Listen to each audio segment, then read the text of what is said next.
नमस्कार, देख रहे हैं देश न्यूज और मैं हूं आपके साथ दिव्या। आइए रुक करते हैं हेडलाइंस की ओर। फिरोजाबाद के काट बाजार में भीषण अग्निकांड, करोड़ों का हुआ नुकसान, पीड़ितों ने लगाए गंभीर आरोप।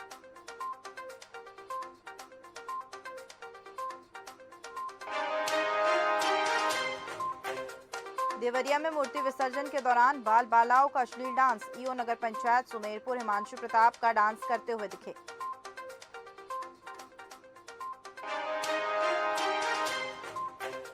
लखनऊ के इकाना स्टेडियम में विश्व कप का मुकाबला, इंडिया और इंग्लैंड होंगे आमने सामने, चलेगी स्पेशल बसें।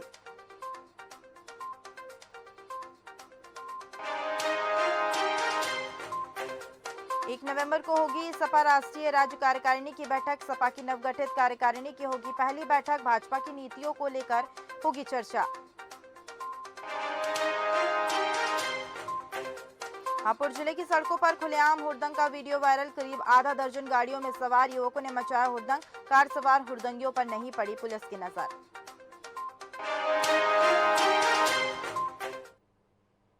फर्रुखाबाद में रामलीला परिषद के राम राज्याभिषेक कार्यक्रम में शामिल होने फर्रुखाबाद पहुंचे कांग्रेस के वरिष्ठ नेता व पूर्व विदेश मंत्री सलमान खुर्शीद मौजूद रहे। बता दें कि चुनावी रण बिगुल बजते ही दलित से लेकर भगवान तक का सफर तय करने वाले राजनेता कहीं ना कहीं जनता के सामने आना शुरू कर देते हैं।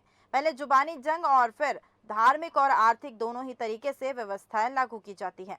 इसी के चलते कांग्रेस के वरिष्ठ नेता व पूर्व विदेश मंत्री सलमान खुर्शीद भी फर्रुखाबाद से चुनाव लड़ने के लिए उतरे।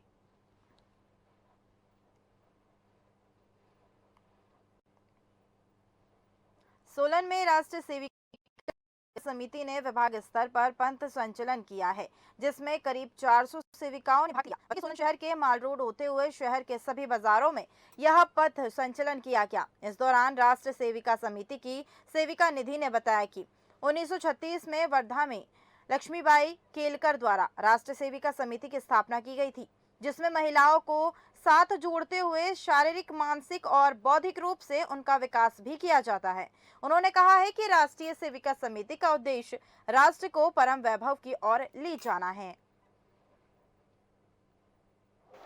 मेरा नाम निधि है। मैं राष्ट्रीय सेविका समिति की सेविका हूँ। राष्ट्रीय सेविका समिति की स्थापना 1936 में वर्धा में माननीय लक्ष्मीबाई केलकर जी द्वारा की गई थी। राष्ट्रीय सेविका समिति जो है ये महिलाओं का संगठन है और इसमें महिलाओं को शारीरिक, मानसिक और बौद्धिक तीनों रूप से कैसे विकास किया जाए उनमें, इसके लिए संगठन बना है। राष्ट्रीय सेविका समिति का मुख्य उद्देश्य जो है वो है अपने राष्ट्र को परम वैभव की ओर ले जाना। ऐसा जो ज्ञान है वो सभी महिलाओं में देना, ऐसा भाव उनके अंदर जागृत करना। हिमाचल प्रदेश के जिला बिलासपुर के मशहूर शक्तिपीठ श्री नैना देवी में ग्रहण के समय भी मंदिर के द्वार खुले रहते हैं और श्रद्धालुओं को माता जी के दर्शन होते रहते हैं। बता दें कि प्राचीन काल से ही यह परंपरा चली आ रही है। वहीं स्थानीय पुजारी नीलम शर्मा का कहना है कि प्राचीन काल से ही हिमाचल के शक्तिपीठों पर मंदिरों के द्वार चंद्र ग्रहण या सूर्य ग्रहण के दौरान अब बंद नहीं होते बल्कि खुले रहते हैं और श्रद्धालुओं को माता के दर्शन होते रहते हैं। लेकिन जो माता जी को भोग प्रसाद लगाता है उसमें कुशा का प्रयोग किया जाता है।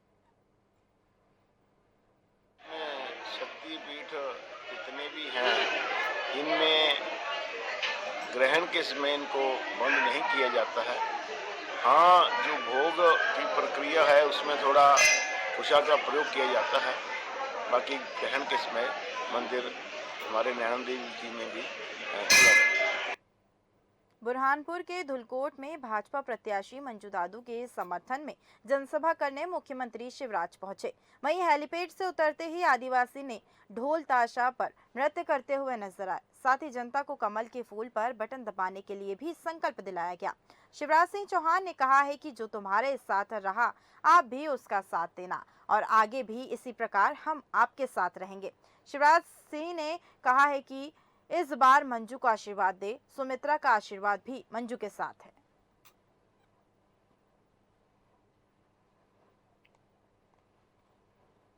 चंबा में महर्षि वाल्मीकि जयंती के अवसर पर भव्य कार्यक्रम का आयोजन किया गया, जिसमें मुख्य अतिथि के रूप में विधानसभा अध्यक्ष कुलदीप सिंह पठानिया शामिल हुए। उन्होंने कहा है कि महर्षि वाल्मीकि ने महाकाव्य रामायण की रचना कर लोगों को कर्तव्य, प्राणायता और सत्य का मार्ग दिखाया। साथ ही उन्होंने महर्षि वाल्मीकि के जीवन पर प्रकाश भी डाला और प्रदेश वासियों को वाल्मीकि जयंती की शुभकामनाएं दी।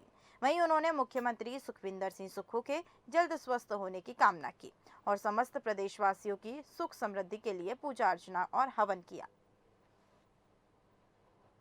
वाल्मीकि महाराज की कृपा से, भगवान वाल्मीकि महाराज की कृपा से जो हमारी जरूरतें हैं, आवश्यकताएं हैं, वो सारी पूरी हो, जो परेशानी है वो दूर हो, ऐसा मैं महसूस करता हूँ। मैं एक बार फिर से आप सबका धन्यवाद करना चाहूंगा, आभार प्रकट करना चाहूंगा। पिछली बार मैं आया था कि आने वाले समय में हमें कुछ और यहाँ पर ये जो परिसर है, ये मंदिर है, इसके विकास के लिए कुछ और करना है। तो मैं आपसे चर्चा करूंगा कि जो भी आप यहाँ करना चाहें उसमें पूरा सहयोग कुलदीप सिंह का आपको मिलेगा, करेंगे ऐसा विश्वास मैं आपको देना चाहूँगा। मुरैना में पुलिस अधीक्षक शैलेंद्र सिंह चौहान, अतिरिक्त पुलिस अधीक्षक डॉक्टर अरविंद सिंह ठाकुर के निर्देश पर शहर पुलिस अधीक्षक राकेश गुप्ता के मार्गदर्शन में चोरी का पर्दाफाश किया गया, जहां फरियादी विजय कुमार सोलंकी ने रिपोर्ट दर्ज कराई और थाना प्रभारी सिविल लाइन वीरेश कुशवाहा द्वारा प्रकरण पर कार्य किया तो देखा कि एक आरोपी को गिरफ्तार किया गया। आरोपी के कब्जे से चोरी के सामान भी बरामद किए गए। एक घटना घटी हुई थी जिसकी रिपोर्टिंग करीब 19 तारीख को पुलिस को हुई थी, जिसमें फरियादी जो विजय कुमार सोलंकी पुत्र स्वर्गीय बाबूलाल सोलंकी, जो सोलंकी वाली गली जौहरी गांव मुरैना के रहने वाले थे, उन्होंने आकर रिपोर्ट किया था कि 14/10/2023 से वो आगरा गए हुए थे और आगरा से जब वो वापस आए करीब 18 तारीख को, तो उन्होंने पाया कि उनके घर में ताले वगैरह टूटा हुआ है एक कमरे का, और छत से संभावित है कि जो आरोपी आए थे और उन्होंने उनके घर में चोरी की घटना को अंजाम दिया है। जैसे ही उन्होंने बताया, घटना की गंभीरता को देखते हुए तत्काल हमारा स्टाफ थाना प्रभारी वगैरह मौके पे गए। उन्होंने पूरा मौका मुआयना किया। उन्होंने फाइनली इसमें आइडेंटिफाई किया कि घर में जो काम करने वाला व्यक्ति था, उसकी सूचना पर 2 अन्य लोगों ने मिलकर 3 लोगों ने इस घटना को अंजाम दिया था। उसमें से एक व्यक्ति को हमने गिरफ्तार किया और जो मेन व्यक्ति था जिसके पास पूरा मशरूका जो उसने गाड़ के रखा था, उसकी निशादेही पर हमने उसको निकाला और करीब 90% मशरूका जो है, जो करीब 30 लाख का था, वो हमने उससे जब्त किया। 2 अन्य आरोपी अभी फरार हैं, उनको आइडेंटिफाई कर लिया है, बहुत शीघ्र उनकी। प्रदेश के स्वास्थ्य मंत्री डॉक्टर कर्नल धनीराम सांडिल एक दिवसीय सोलन दौरे पर रहे। इस दौरान उन्होंने वाल्मीकि समाज द्वारा आयोजित ब्रांड मोहल्ले में वाल्मीकि प्रकोत्सव कार्यक्रम में शिरकत की और उन्होंने बताया कि त्रेता युग में जन्मे महर्षि वाल्मीकि की याद में इन दिनों को वाल्मीकि जयंती के रूप में मनाया जाता है। बता दें कि इस मौके पर कई जगह शोभा यात्रा भी निकाली गई और इस दिन महर्षि वाल्मीकि के मंदिरों में भंडारे का आयोजन भी किया गया।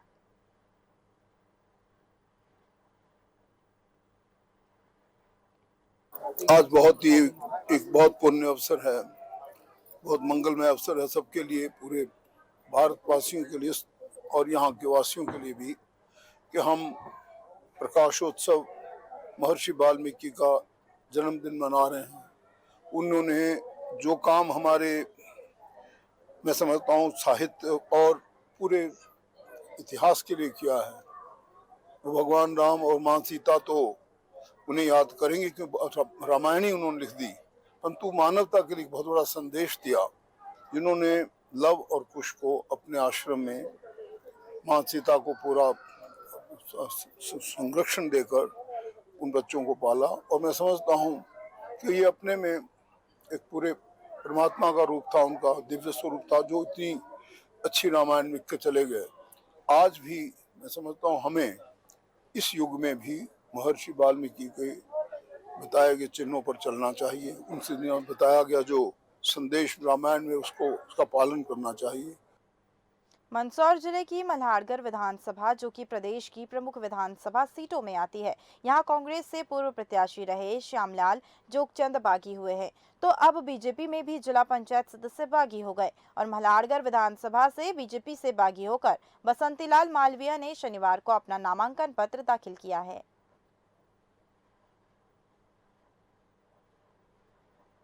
नामांकन मल्हारगढ़ विधानसभा क्षेत्र क्रमांक 225। मल्हारगढ़ विधानसभा का जब से उदय हुआ तब से अब तक एक ही एक चेहरा है और मल्हारगढ़ क्षेत्र की जनता चाहती है बदलाव। इसलिए बदलाव के उद्देश्य से मैं निर्दलीय प्रत्याशी के रूप में आज मेरा नामांकन दाखिल किया। चुनाव मैं नहीं लड़ रहा हूँ, चुनाव मल्हारगढ़ क्षेत्र की जनता लड़ रही है। मल्हारगढ़ क्षेत्र की जनता की आवाज़ है कि बसंतीलाल जी, आप यदि हमको मौका देंगे तो हम आपको आशीर्वाद देंगे। तो मैंने मन बना लिया मल्हारगढ़ क्षेत्र की जनता की सेवा करना है। और युवाओं में बड़ी खलबली है, युवाओं को अभी तक रोजगार से नहीं जोड़ा गया। किसानों को, जो डिफ़ाल्टर हो गए किसान, उन किसानों को खाद नहीं मिलता है समय से, और जिनकी वास्तविक देन लेन जारी है उनको खाद मिल जाता है, लेकिन जो डिफ़ाल्टर किसान हैं वो दर दर भटकते हैं।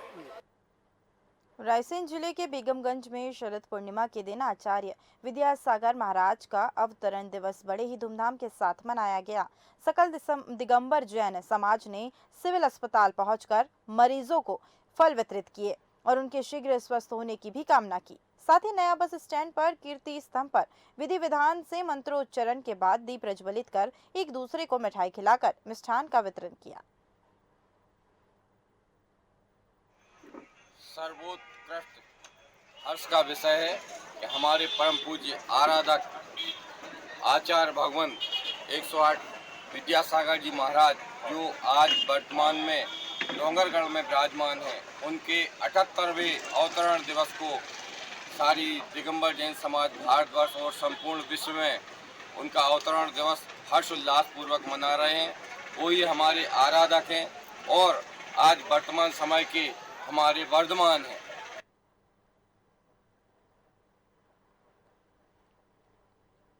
राजस्व, बागवानी और जनजातीय विकास मंत्री जगत सिंह नेगी अपने एक दिवसीय दौरे पर बिलासपुर पहुंचे, जहां उन्होंने एचपी शिवा परियोजनाओं के अंतर्गत जल उपभोक्ता सामूहिक भवन का उद्घाटन भी किया और लोगों को समर्पित किया।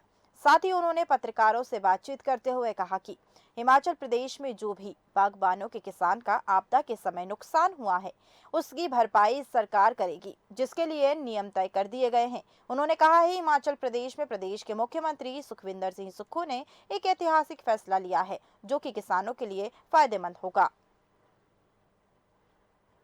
जो हमारा शिवा प्रोजेक्ट के तहत जो एफएलडी का जो ये क्लस्टर है मजेट का, इसमें मैंने पिछले जो है कुछ महीने पहले भी मैंने विजिट किया था।